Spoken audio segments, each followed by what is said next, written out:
নারায়ে তাকবীর, আল্লাহু আকবার।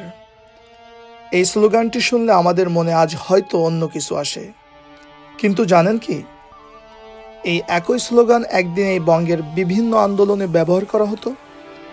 ভাষা আন্দোলন থেকে শুরু করে স্বায়ত্তশাসনের দাবি, সর্বত্র এই স্লোগান ছিল।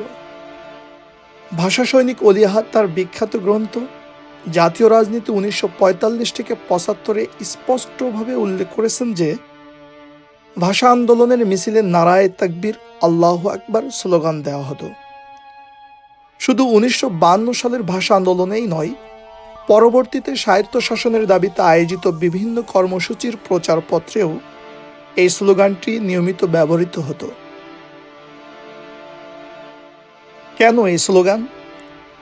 তৎকালীন পূর্ব পাকিস্তানের মুসলিম সংখ্যাগরিষ্ঠ জনগোষ্ঠীর কাছে এই স্লোগান ছিল অত্যন্ত সহজবোধ্য ও আবেগময়।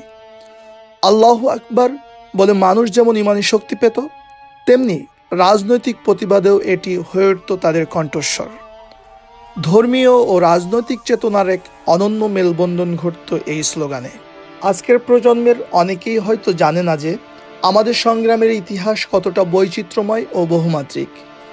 নারায়ে তাকবীর শুধু একটি স্লোগান নয়, এটি আমাদের পূর্বপুরুষদের সংগ্রামের স্মৃতিচিহ্ন। আসুন আমরা এই ইতিহাস নতুন প্রজন্মের কাছে পৌঁছে দিই। শেয়ার করুন যদি এই তথ্য আপনার কাছে নতুন মনে হয়।